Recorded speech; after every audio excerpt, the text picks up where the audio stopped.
કામ જે મેં 5 વર્ષમાં કર્યા ને તો મારે બોલવું નથી પડ્યું. ગ્રામજનોએ જ મને કીધું કે ભાઈ 25 વર્ષ 30 વર્ષથી આપણે જોઈ રહ્યા છે ગામમાં કંઈ બદલાવ દેખાય છે. નમસ્કાર. દરેક વ્યક્તિ પોતાના જીવનમાં સંઘર્ષમય યાત્રામાંથી પસાર થતો હોય છે અને એક જ જીવનને ઘણા બધા લોકો અલગ અલગ તબક્કામાં જીવતા હોય છે. પણ જેના ઈરાદાઓ નેક હોય તો એની સામે ઈશ્વરને પણ જોવું પડે છે. અને આજે સ્ટુડિયો ઓન વ્હીલના પ્રોજેક્ટ માટે અમે સાવલી પહોંચ્યા છીએ. સાવલીના ગોઠડા ગામ છીએ અને આજે આપને રૂબરૂ કરાવવાનો છું એક એવા સામાજિક અગ્રણી કે જેઓએ પોતાની કારકિર્દીની શરૂઆત ડ્રાઈવરથી કરી, પરંતુ આજે અનેક લોકો માટે તેઓ મદદરૂપ થઈ રહ્યા છે. મોહમ્મદ અલીભાઈ અમારી સાથે છે. તમે જીવનની શરૂઆત ડ્રાઈવર તરીકે ગલ્ફ કન્ટ્રીમાં કરેલી? હા, મારું જીવન આમ જોવા જાઉં તો સ્ટ્રગલવાળું જ રહ્યું છે. એક સામાજિક સેવા કરીને મને મનમાં એવું પણ છે કે કોઈને હું મદદરૂપ થતો હોય તો એ ઉપરવાળાની મારા ઉપર મહેરબાની કે એ મોકો મને આપ્યો છે. હું કમથી કમ જરિયો તો બનું છું એમ, અને એમાં ખુશી થાય છે. મેં તમારા વિશે એ પણ જાણ્યું કે તમે તો સરપંચ પણ રહી ચૂક્યા છો. હા, 2018માં લડ્યો, 635 વોટથી જીત્યો ફર્સ્ટ ઇલેક્શન. જીવનમાં એવો કોઈ સમય છે કે તમને ફરીથી જો એ તક મળે તો એ સમય તમે ફરીથી જીવવા માંગો? મારા જીવનના જે 20થી લઈને 30-32 વર્ષની ઉંમર લગીનો 10 વર્ષનો એ ગાળો જરાક મળી જાય ને તો જીવનમાં આનંદ આવી જાય પાછો. નમસ્કાર. દરેક વ્યક્તિ પોતાના જીવનમાં સંઘર્ષમય યાત્રામાંથી પસાર થતો હોય છે અને એક જ જીવનને ઘણા બધા લોકો અલગ અલગ તબક્કામાં જીવતા હોય છે. પણ જેના ઈરાદાઓ નેક હોય તો એની સામે ઈશ્વરને પણ જોવું પડે છે. હું છું જેડી ગુજરાતી અને આજે સ્ટુડિયો ઓન વ્હીલના પ્રોજેક્ટ માટે અમે સાવલી પહોંચ્યા છીએ. સાવલીના ગોઠડા ગામ છીએ અને આજે આપને રૂબરૂ કરાવવાનો છું એક એવા સામાજિક અગ્રણી કે જેઓએ પોતાની કારકિર્દીની શરૂઆત ડ્રાઈવરથી કરી, પરંતુ આજે અનેક લોકો માટે તેઓ મદદરૂપ થઈ રહ્યા છે અને અનેક લોકો એમની પાસેથી આશા પણ રાખી રહ્યા છે. કારણ કે એમને જીવન જીવવાની શરૂઆતથી લઈ અને જીવનના આ પડાવ સુધી હંમેશા એવું વિચાર્યું કે શું કરીએ તો લોકોને કોઈને કોઈ રીતે મદદરૂપ થઈ શકીએ, ભલે આર્થિક પરિસ્થિતિ સારી ન હોય. મોહમ્મદ અલીભાઈ અમારી સાથે છે. વેલકમ મોહમ્મદ અલીભાઈ. ખૂબ ધન્યવાદ જીડી સર. મેં જોયું તમારા વિશે વાંચતો હતો, તમે જીવનની શરૂઆત ડ્રાઈવર તરીકે ગલ્ફ કન્ટ્રીમાં કરેલી? હા, મારું જીવન આમ જોવા જાઉં તો સ્ટ્રગલવાળું જ રહ્યું છે. હું લગભગ 10 પાસ છું અને 10 પાસ થયા પછી 89માં 10 પાસ થયા પછી હું તરત જ અહીંયાથી અંકલેશ્વર ગયો. પહેલાં તો અંકલેશ્વર યોગી ટેક્સટાઇલ્સ કરીને કંપની છે, ત્યાં લેબર કેટેગરીમાં મેં કામ કર્યું હતું. લગભગ 2 વર્ષ ત્યાં કામ કરીને રિટર્ન થયો 91માં. 91થી પછી અહીંયા આપણે બરોડા પ્રકાશનગર રોડ જે છે સાંઈબાબાનું મંદિર, એની બાજુમાં પહેલો STDPCO હતો, જે દિનસા પટેલ જે ડિરેક્ટર હતા બરોડા ડેરીના, એમના ત્યાં બેસતો હતો. 2 વર્ષ મેં ત્યાં કાઢ્યા. ત્યાં કાઢ્યા પછી મને એમ થયું કે હવે અહીંયા આવી રીતે કામો કરવાની તે કરવા તો કંઈ ગલ્ફની ટ્રાય કરીએ આપણે ને, એમ તેમ કરીને મેં ગલ્ફમાં. આ કયા વર્ષની વાત છે? આ લગભગ 96-97. ત્યારે તમે ગલ્ફ કન્ટ્રીઝમાં હતા? ના, તે વખત મેં વિચાર્યું, એટલે 97માં મારા મેરેજ થયા. ઓકે. 97માં મેરેજ થયા પછી 98માં મારે જવાનું થયું ગલ્ફમાં. 98માં ફર્સ્ટ ટાઈમ તો હું એઝ એ ડ્રાઈવર ગયો, ફેમિલી ડ્રાઈવરમાં કતરમાં. અને અહીંયા સ્ટ્રગલ જે કર્યું ને એનીથી 10 ગણું સ્ટ્રગલ મારું ત્યાં થઈ ગયું 2 વર્ષમાં. મને થોડુંક એના વિશે કહેજો હો, ગલ્ફ કન્ટ્રીઝમાં, કારણ કે તમે જે સમયગાળામાં ગયા ને અને બહુ સારું એ વખતે કેવું હતું? અને બહુ સારું હતું ને આપણને, મતલબ જો પૈસો નાનો તે વખત હતો, 10 રૂપિયા 11 રૂપિયા રેટ હતો, આજે તો 25 રૂપિયા રેટ છે. તે વખત પણ આમ સુકૂન નહોતો નહીં તે. પણ ત્યાં ફેમિલી ડ્રાઈવર તરીકે ગયો તો એક વસ્તુ હતી ત્યાં કે મને જમવાનું ને તે બધું રેગ્યુલર મળતું હતું ને આમ તેમ મસ્ત લાઈફ હતી, ખાવા પીવાનું એકદમ લાઇટ ખાવાનું ત્યાં આગળ. 21 મહિના ત્યાં કાઢ્યા મેં. 21 મહિનાનું સ્ટ્રગલ એ પણ રહ્યું મારું. હવે એક બીજો સવાલ કરું. તમે ડ્રાઈવર તરીકે જોબ કરી છે, એટલા માટે ડ્રાઈવર તરીકે ત્યાંના લોકો કેવી રીતે ટ્રીટ કરતા તમને? હા, એ જ હું કહેવા માગું છું કે કંપની અને ફેમિલી આ બંને ડિફરન્ટ છે. ફેમિલી તમને કોઈ એવી મળી જાય કે ત્યાં તમને ફેમિલી સમજે, ભલે ડ્રાઈવર રહ્યા તમને, અને એ રીતે તમને ટ્રીટ કરીને તમારી સેલેરી, ખાવું પીવું એ. ત્યાંની ફેમિલીઓનું એટલું છે કે ભલે ડ્રાઈવર હોય કે હાઉસમેડ હોય કે ગમે તે હોય, પણ જમવાનું કે ખાવા પીવામાં એ લોકો કોઈ દિવસ કંજૂસી નથી કરતા. એ લોકો જે ખાઈ પીએ જ તમને ખવડાવો પીવડાવે. અચ્છા. સેલેરીમાં થોડુંક અમુક ઘરોમાં પ્રોબ્લેમ આવે છે. હું જ્યાં કરતો હતો નોકરી ત્યાં મને આ વસ્તુનો પ્રોબ્લેમ હતો. સેલેરી મને મળી જતી હતી, પણ 4 મહિને 5 મહિને એકવાર. હવે તે વખત ટેન્શન એટલા માટે ના રાખે કે આપણને જમવાનું મળી જાય છે, બીજો બધો પૈસો ખર્ચો પાણી મળી જાય છે, એટલે આપણે એક સાથે પૈસા આવતા હતા અને મોકલતા હતા. શેઠનું નામ યાદ છે? શેઠનું નામ ખાલિદ બિન ખલીફા અને એમના 5 છોકરા ને 5 છોકરીઓ. અચ્છા, પછી ક્યારે કોન્ટેક્ટ થયો આટલા વર્ષ? ત્યાર પછી હું નેક્સ્ટ 2002 પછી કોન્સોલેટેલ કોન્ટ્રાક્ટર ઇન્ટરનેશનલ કંપની જે 3CC ના નામથી છે, એઝ એ ડ્રાઈવર પછી ત્યાં ગયો હું. એ જ લાયસન્સ પર મને ત્યાં ચાન્સ મળ્યો, તો હાઉસ ડ્રાઈવર છોડી અને કંપનીનો ડ્રાઈવર બન્યો. નસીબ સારું હતું કે મને તહેસીર કોન્ટ્રાક્ટર કંપની, ત્યાંની લોકલ જે કંપની હતી, ત્યાંના ટેન્ડર ડિપાર્ટમેન્ટમાં મને મેસેન્જર કમ ડ્રાઈવરનો જોબ મળ્યો. એટલે સવારે સ્ટાફને લઈ જઈને ઓફિસે છોડવાનું, અને ઓફિસનું કામ પછી ટેન્ડરનું જે ડોક્યુમેન્ટ હોય એ આપણે ટેન્ડરિંગ માટે કોટેશન આપવા માટે જઈએ છીએ બીજી જગ્યાએ, તે બધું આપી અને આખો દિવસ ફરવાનું. ને મારી કને તે વખત લગભગ ટોયોટા કેમરી ગાડી હતી, 24 અવર્સ મારી જોડે જ રહેતી હતી. અને તો ગાડી તમારી પોતાની હતી? ના, કંપનીએ આપેલી હતી, પણ મને 24 અવર્સ માટે મને જ આપી દીધી હતી. તે એના માટે. હવે ત્યાં થયું એવું ને કે મને એક ચાન્સ એવો મળ્યો કે એડમિન ડિપાર્ટમેન્ટ હતું, ટેન્ડરિંગ ડિપાર્ટમેન્ટ હતું. એટલે મારા રિલેશન ત્યાં જે અધર કન્ટ્રીના, શ્રીલંકાના હતા, એક ભાઈ પાકિસ્તાનના હતા, પછી લેબનાની હતા, જોર્ડનના હતા, એવા એ લોકો જોડે બેસવા ઉઠવાનું થયું. કુદરતે પર્સનાલિટી સારી આપી છે તે, તો ડ્રાઈવર સમજે ના કોઈ કે ભાઈ ઓફિસમાં કામ કરે છે ને આપણું રહેવું કરવું પણ એવું હતું. એટલે એ લોકો મારી જોડે ટચ થયા, નજદીક આવવા માંડ્યા. એટલે પછી એમને જે નવો પ્રોજેક્ટ મળે ને, એટલે એના માટે શું છે કે ઇન્ડિયન લોકોને પહેલે વધારે લેતા હતા. લેબર કેટેગરીમાં વેલ્ડર, ટર્નર, ફિટર, આ બધી કેટેગરીઓમાં એ લેતા હતા વધારે. એટલે જ્યારે ઇન્ટરવ્યૂ કરવાનું આવ્યું ને, એટલે મેં એમને વાત મૂકી કે સાહેબ મારા ગામમાં પણ છોકરાઓ છે, અને જો તમે ઇન્ટરવ્યૂ બરોડામાં કરતા હોય તો હું તમને મેન પાવર જોઈએ છે આપો કરીને. તો એગ્રી થઈ ગયા એ લોકો. હવે હું ત્યાં તો મારા ભાઈને મેં અહીંયા સૈયદ ફારૂક અલી કરીને છે, હમણે હજ યાત્રા પર છે, તેમને મેં કામ સોંપ્યું. અહીંયા બોમ્બેની ઇન્ડોમેન કંપની, ત્યાં તુષારભાઈ કરીને મેન એમના મેનેજર હતા, એમણે બરોડામાં ઇન્ટરવ્યૂ કર્યું. મેં મારા ગામના લગભગ 50 છોકરા મોકલ્યા, જે કેટેગરી એમને જોતી હતી એ હિસાબે. તમે માનો નહીં, 35 છોકરા સિલેક્ટ થયા. ઓહો. 2003-04 35 છોકરા મારા પોતાના ગામના મારી કંપનીમાં સિલેક્ટ થઈને આવ્યા ત્યાં. અને 35માંથી ભાગ્ય 5 જણ હતા કે જે સેકન્ડ ટાઈમ હતા, બાકી બધા ફ્રેશ હતા. પણ મારા ભરોસે એક મારી ક્રેડિટ મેં ત્યાં બનાવી હતી, એના આધાર પર મને એ લોકોને ઇન્ટરવ્યૂમાં પાસ કરી અને ત્યાં બોલાવ્યા. આજની તારીખમાં એ જ છોકરાઓ આખી દુનિયા ફરે છે. અત્યારે પણ છે ત્યાં? હા, અત્યારે ત્યાં પણ છે. અને ત્યાંથી પ્રોજેક્ટ પૂરું થયા પછી 4 વર્ષે, 6 વર્ષે, 2 વર્ષે જે રિટર્ન થયા, એ આજે એમની મેં તે ગમે ત્યાં જવાનો એક એક્સપિરિયન્સ થઈ ગયો એમને. અને પોતાની રીતે ગલ્ફમાં પણ છે અને અબ્રોડમાં પણ છે, અને તે કરીને મતલબ યુરોપમાં ને એ સાઈડ પર છે. હવે આ એક મારું જર્ની રહી કે ભાઈ 2002માં હું રિટર્ન થયો. ત્યાં મેં આ છોકરાઓના ગામના પ્રત્યે એટલે એક સામાજિક સેવા કરીને મને મનમાં એવું પણ છે કે કોઈને હું મદદરૂપ થતો હોય તો એ ઉપરવાળાની મારા ઉપર મહેરબાની કે એ મોકો મને આપ્યો છે. હું કમથી કમ જરિયો તો બનું છું એમનો, અને એમાં ખુશી થાય છે.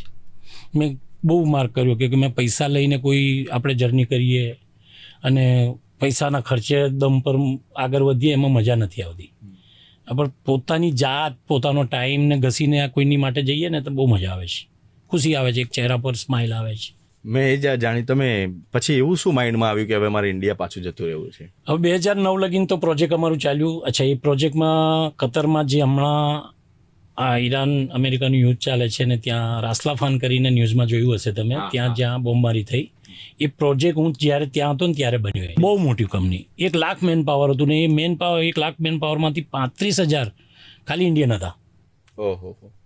અને એ મેન પાવરના હિસાબે ત્યાં અને ઉપરવાળાના કરમથી એ બહુ હતું કે સાઈડ પ્રોજેક્ટ મેનેજર હોય, એન્જિનિયર હોય, તે કંઈક કામ હોય ને, કેમ કે એડમિનમાં હું કામ કરીને ત્યાં ગયો હતો, એટલે હેડ ઓફિસમાં કામ કરીને ત્યાં ગયો હતો, એટલે હેડ ઓફિસનું કંઈક કામ હોય ને તો સાઈડ ઇન્ચાર્જ જે ખરા ને મોટા, એ પણ મારી કને આવીને કે અલીભાઈ કરીને કે મને ત્યાં કે અલીભાઈ हमारा जरा इतना काम है, थोड़ा हेड ऑफिस में फ़ोन मार दो, आप वहाँ काम करके आए हुए हैं, ऐसा वैसा करके.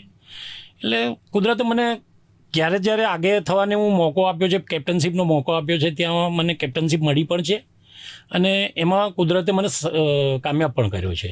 મેં તમારા વિશે એ પણ જાણ્યું કે તમે તો સરપંચ પણ રહી ચૂક્યા છો. હા, એ પોલિટિક્સમાં એમાં થયું એવું કે 2009માં હું રિટર્ન થયો અને મને ક્રિકેટનો બહુ શોખ, એટલે 2011 મેં ક્રિકેટ ટુર્નામેન્ટ ખોલી એટલે ઓપનિંગ માટે મેં અમારા તે વખત ધારાસભ્ય હતા કુમનસિંહ રાયસિંહ ચૌહાણ, કોંગ્રેસના હતા, તેમની જોડે કોન્ટેક્ટ કરીને ઓપનિંગ માટે વાતચીત કરીએ તે કરી, તો કંઈક કારણોસર એ આવી ના શક્યા. એટલે મેં તે વખત જિલ્લા પંચાયત જીતીને કેતન ઇનામદાર ધનતેજ જિલ્લા પંચાયત અપક્ષ જીતી અને આવ્યા હતા, અને તે વખત બિલકુલ એવા હાઇલાઇટ હતા. અને તો હું એમની કને ગયો. મારી મુલાકાત તે વખત જ એમની જોડે ફર્સ્ટ ટાઈમ પર થઈ હતી કે ભાઈ આવી રીતે હું એક ટુર્નામેન્ટ ખોલું છું ને ઓપનિંગમાં અને ફાઇનલ બંનેમાં હું તમને બોલાવવા માગું છું, તમારા હાથે ઓપનિંગ કરાવવા માગું છું ને ફાઇનલ વિનરને પણ ટ્રોફી તમારા હાથથી આપે તો મારા માટે સારું રહેશે. નહીં તે કરીને એગ્રી થઈ ગયા, એમને બોલાયા, ક્રિકેટ ટુર્નામેન્ટ સક્સેસ ગઈ, ફાઇનલમાં પણ આવ્યા, ટ્રોફી આપી, પ્રાઇઝ પણ એમના તરફથી આપી.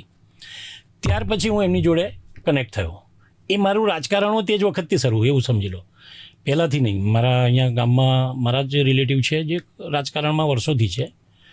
તે વખત હું 11માં એમની જોડે જોઈન થઈને ક્રિકેટ ટુર્નામેન્ટનું આ તે કરીને 12માં પછી લડવાનું થયું એમને, ભારતીય જનતા પાર્ટીનું જ હતું. હવે તે વખત મને એક મોકો, તે જ વખત મારી આગેવાની લોકો સામે આવે એટલે કુદરતી જ મને એક મોકો એવો મળ્યો કે ભાઈ ગોઠા ગામમાં આચારસંહિતાના હિસાબે આપણે ભેગા થવું છે ને ગોઠા ગ્રામજનોને ભેગા કરવા છે. તો આચારસંહિતા છે એટલે પાર્ટીનું કોઈ નામ કે સિમ્બોલથી આપણે ભેગા નથી થઈ શકતા, તો કોઈ એવું પ્લાન કરો કે આપણે ભેગા થઈએ. તો મેં મારી મોટી બેબી છે એનું બર્થડે મૂકી દીધું કે ભાઈ બર્થડે છે અને તમને લોકોને હું ઇન્વાઇટ કરું છું, તમે આવો.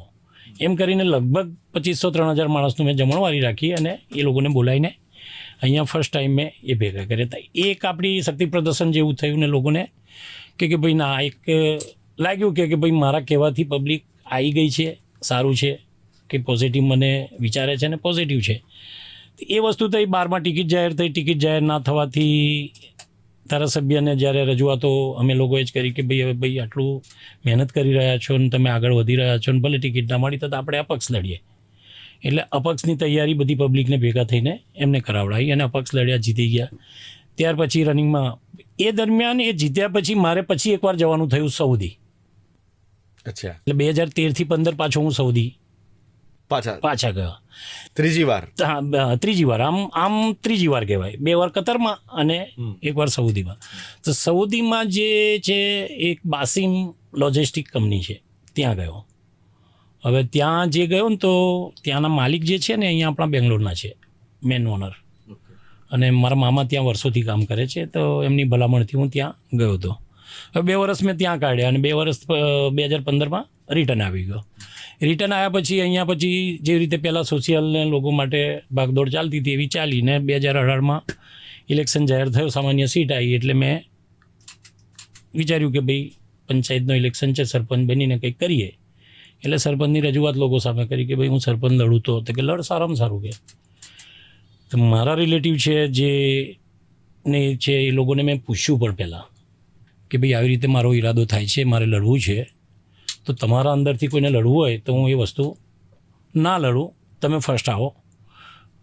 તો કે ના, અમારે કોઈને લડવું નથી. તમે હું લડું છું. પછી તો 2018માં લડ્યો.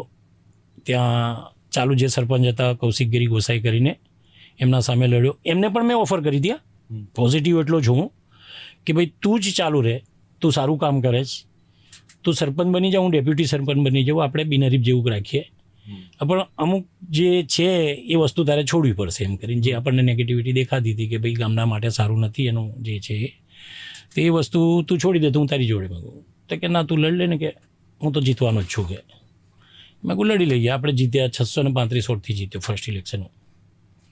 પછી 5 વર્ષ મેં ગામ માટે કાર્યકાલ મારું શરૂ કર્યું. તો ધારાસભ્યની જોડે મારા બહુ સારા સંબંધો તો એમના લીધે પછી એ કામ જે મેં 5 વર્ષમાં કર્યા ને તો મારે બોલવું નથી પડ્યું. ગ્રામજનોએ જ મને કીધું કે ભાઈ 25 વર્ષ 30 વર્ષથી આપણે જોઈ રહ્યા છે ગામમાં કંઈ બદલાવ દેખાય છે, અને એ બદલાવ આજની તારીખમાં છે.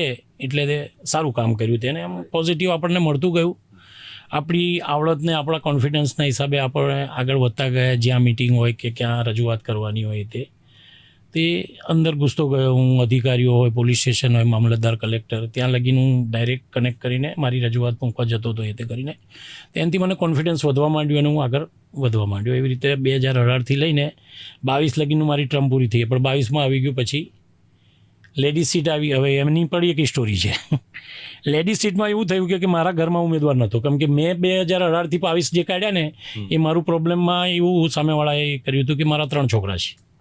હવે 3 છોકરા હોવા છતાં પણ 5 વર્ષ મારું ફોર્મ પણ ચાલ્યું. મેં 5 વર્ષ પૂર્ણ કર્યા. તો બીજી વાર કદાચ હું ફોર્મ ભરું મારું કે મારા મિસિસનું, તો એ પ્રોબ્લેમ પાછું આવવાનું જ છે. અને મારી બેબી જે નાની છે એમને 4 મહિના ખૂટતા હતા જો ઇલેક્શન આવી જાય ટાઈમ પર. એટલે ઉમેદવાર કોઈ હતું જ નહીં. તો વાતચીત નીકળી. તો મેં કીધું યાર ચલો છોડો ને, કુદરતને જો મંજૂર હશે કે મારા જ ઘરમાં કોઈ ઉમેદવાર હોય અને મારા ઘરથી જ કોઈ સરપંચ બને તો કંઈ ને કંઈ રસ્તો નીકળશે. કુદરતી રસ્તો એવો આવી ગયો કે વહીવટદાર આવી ગયો, ઇલેક્શન ના આવ્યો. અચ્છા. હવે ઇલેક્શન ના આવ્યું, વહીવટદાર આવી ગયું. 2 વર્ષ મારા વધી ગયા. મારી બેબીની ઉંમર થઈ ગઈ ચૂંટણી લડે એટલું. 2 વર્ષ પછી અમે ઇલેક્શન લડ્યા. આ ઇલેક્શન જે હતું બહુ મતલબ એવું હતું કે કામ એક બાજુ પ્રતિષ્ઠા, એક બાજુ મારું દોડેલું, લોકોને ટાઈમ આપેલું, એ બધું જ જોવાનું હતું. અને સામે વ્યક્તિ જે હતા એ પૈસાથી ભરપૂર હતા. મેં તો એવું પણ વાંચ્યું હતું તમારા વિશે કે જ્યારે ઇલેક્શનમાં તમારા વિરુદ્ધમાં લોકોએ બેનર પણ લગાવ્યા અને બેનરમાં એવું લખ્યું હતું કે ગામનો માણસ કામનો માણસ. અલીભાઈ તો બહારના છે. આમાં એમની ગ્રંથિને એવું છે કે પહેલાંના ટાઈમે તમે જાણતા હશો કે ગાયકવાડી રાજમાં કોઈ એવો વ્યક્તિ છે કે જેને બીજા ગામમાં જઈ અને ગાયકવાડી રાજમાં એ લોકોને જમીન મળેલી છે. એટલે કમલપુરા કરીને અહીંયા નજદીક ગામ છે. મારા પપ્પાના દાદા આમ પ્રોપર તો ગોઠડા છે. અમારું મૂળ વતન પણ ગોઠડા. પેદાઈશ પણ મારા દાદાથી લઈને પપ્પાને અમારી લગીન ગોઠડામાં છે. તો મારા દાદા ત્યાં પંડ્યાજી કરીને એક ફેમિલી છે બ્રાહ્મણની, એમને ગાયકવાડી ગામ સોંપ્યું. અને એ બ્રાહ્મણ જે હતા એ મારા પપ્પાના દાદાના ખાસ ફ્રેન્ડ હતા. એટલે એમણે બાઉદ્દીન મિયા નામ હતું એમનું, મારા પપ્પાના દાદાનું. એટલે જે પંડ્યા ફેમિલી હતી ને એમણે મારા દાદાને ત્યાં બોલાવ્યા કે તું અહીંયા આવતો રહે, આવી રીતે આપણને તે વખતે ગામ સોંપેલું છે ગાયકવાડી અને ત્યાં આપણે દેખરેખ રાખીને જમીન જાગીર કરવાની છે એમ કરીને. એટલે તે વખત મારા પપ્પાના દાદા ત્યાં ગયા અને ત્યાંના અમે બીજું ગામના વતની બન્યા. પેલું કહે છે ને જન્મભૂમિ અહીંયા, કર્મભૂમિ ત્યાં. જમીન જાગીર આજે પણ અમારી જમીન જાગીર લગભગ મારા હિસાબે આમ જોવા જઈએ તો આખા સાવલી તાલુકામાં મુસ્લિમ ફેમિલીમાં સૌથી મોટા જમીનદાર અમે. મારા દાદાના ટાઈમે લગભગ 500-550 વીઘા જમીન. અને એ જમીન આજે પણ છે. ભાઈઓ ભાગ પડ્યા અને આજે પણ એ જમીન એટલી ને એટલી છે. એટલે પેલી કહેવત નથી કે ભાઈ આડા રસ્તે કમાયેલી હોય તે તમારી રહેતી નથી, જતી રહે છે. પણ કુદરત જાણે છે કે સારા રસ્તે કમાયેલી હતી તો આજે 6ઠ્ઠી પેઢી છે તો પણ એ જમીન એટલી છે અમારી કને. અને એ પેલું હોય છે ને કે કંઈ ને કંઈ એજન્ડાને કંઈ ને કંઈ સામેવાળા લડતા હોય તો પબ્લિકના મન દિલમાં બેસાડવા માટે કંઈ બોલ્યા કરે. તો એમનો એક એજન્ડા એવો હતો કે એ બહારનો છે ને અમે ગામના છે ને આમ છે તે. એટલે આપણે વિવાદમાં પડવું નથી, સારી રીતે જીતી ગયા છે. એટલે એમના મુદ્દાઓ એમને જ આપણે કામ કરીને બતાવીશું તો ખુદ બખુદ એ સમજી જશે કે આપણે ગામના છે કે બહારના છે. જીવનમાં એવો કોઈ સમય છે કે તમને ફરીથી જો એ તક મળે તો એ સમય તમે ફરીથી જીવવા માંગો? હા, જીવનમાં મારું એક ફેવરેટ ગેમ ક્રિકેટ રહેલી છે અને બહુ રમ્યો. અને એ ક્રિકેટમાં નામ પણ હું કમાયો હતો સાવલી તાલુકામાં. લોકોને ખબર કે ભાઈ સારું રમે છે કરીને. આજે પણ મેં મામાદા સરપંચ કરીને એક ટીમ મારી એક બ્રાન્ડ તરીકે રાખેલી છે અને મારો છોકરો તૈયાર થઈ ગયો છે. તે રમાડાય છે અને કેપ્ટનશીપ તરીકે જ્યાં પણ ટુર્નામેન્ટ થાય છે જાય છે હોય. એટલે એ જે સમય મેં કાઢ્યો ને, જે ગલ્ફમાં કાઢ્યો અને મારા જીવનના જે 20થી લઈને 30-32 વર્ષની ઉંમર લગીનો 10 વર્ષનો એ ગાળો જરાક મળી જાય ને તો જીવનમાં આનંદ આવી જાય પાછો.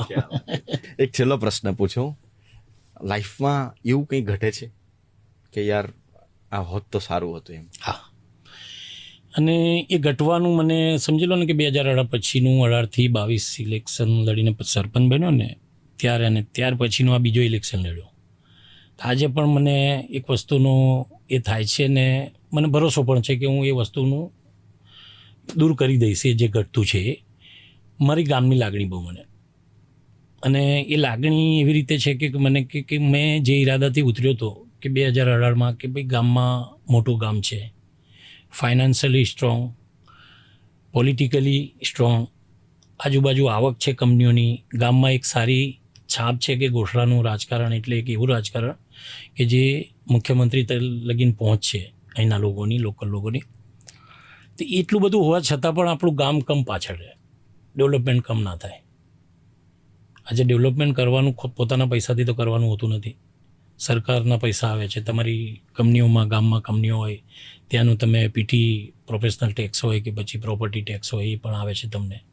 એક સારી ઇન્કમ છે તમારી, અને ઇન્કમ હોવા છતાં પણ જો તમારું ગામ ડેવલપ ના થાય તો પછી સરપંચ પણ કરવું મને નથી લાગતું કે તમારા માટે યોગ્ય હોય. આ વસ્તુ તમે સરપંચ બનીને જો ગામ માટે ના વિચારતા હોય, ગામના લોકો માટે ના વિચારતા હોય તો કોઈ નહીં. મને બીજી વાર જે મોકો મળ્યો છે ને જેડીભાઈ, એ મોકો મળવાનું મોટામાં મોટું કારણ છે કે લોકોનો ભરોસો કે આણે કંઈક કર્યું છે ને આગળ કંઈક કરશે. બાકી જે ઇલેક્શન મારું થયું છે ને, કોઈ સંજોગોમાં આમના સામે કોઈ જીતે નહીં એવું ઇલેક્શન. એમણે સમજી લો કે સામે જે વ્યક્તિ હતા એક પ્રતિષ્ઠિત નાગરિકો છે, 6 વાર સરપંચ રહી ચૂકેલા છે અને સારા ખાનદાનના છે અને સારી નામના છે એમની. એમને રાજસ્થાનનો સીએમ આવતો હોય તો એમના ઘરમાં અહીંયા રોકાય છે. કોંગ્રેસના અગ્રણી હતા, એમના દાદા જે તાલુકા પંચાયત પ્રમુખ રહી ચૂક્યા છે કોંગ્રેસમાંથી, બરોડા ડિસ્ટ્રિક્ટ કોંગ્રેસ પ્રમુખ રહી ચૂક્યા છે, તાલુકા પ્રમુખ રહી ચૂક્યા છે કોંગ્રેસના.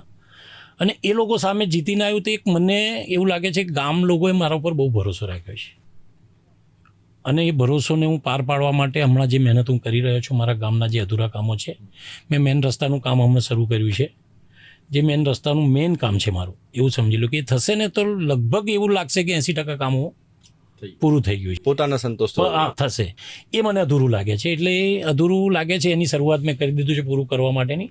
બસ ગ્રામજનોનો સાથ સહકાર મારે જોઈએ, ગ્રામજનોની આશીર્વાદ દુઆ જોઈએ કે જે ઈરાદાથી, જે સપનાથી હું ઉતર્યો છું કે મારા ગામને હું આગળ લઈ જાઉં, મારા ગામને એકદમ રડિયામણું બનાવું, તો તમારા સાથ સહકારથી જ થશે. આમના મારફતે એક મેસેજ ગામને પણ હું મોકલવા માગું છું કે ગ્રામજનોને હું એક વિનંતી કરું છું કે જે કામ કરવા હું ઉતર્યો છું એ કામમાં મને સાથ સહકાર આપો. જ્યાં જ્યાં રસ્તા આપણા બને છે ત્યાં થોડું ઘણું અડતું નડતું હોય અને હટાવવાનું થાય તો રાજી ખુશીથી તમે હટાવી નાખો, વિવાદમાં ના પડાય અને આપણું ગામનું ડેવલપમેન્ટ અને આપણે વિકાસમાં આગળ વધીએ એવી હું આશા વ્યક્ત રાખું છું. મને પૂરેપૂરો ભરોસો છે મારા ગામ પર કે તમે લોકો મને સાથ સહકાર આપશો જ અને આગળ પણ આપતા રહેશો. ખૂબ ખૂબ ધન્યવાદ. Thank you very much. Thanks a lot અલીભાઈ. અને તમારો આટલો સારો ભાવ છે, એક એવી લાગણી છે કે ગામ માટે કંઈક કરવું છે. જો ભાવ પેદા થયો છે તો કામ પણ થશે, મંજિલ પણ મળશે અને મજા પણ આવશે. Thanks for your valuable time. Thank you very much. તમે આ એક મોકો આપ્યો મને, તમારો ખૂબ ખૂબ આભાર. કેમ કે સોશિયલ મીડિયા એક એવું પ્લેટફોર્મ છે આજની તારીખમાં કે તમારે કંઈક કરવું હોય ને આગળ વધવું હોય તો આ પ્લેટફોર્મ પર તમારે ચડવું જ પડે અને તમે એ મોકો આપ્યો તે બદલ હું થેન્ક યુ વેરી મચ. ખૂબ ખૂબ આભાર માનું છું. Thank you.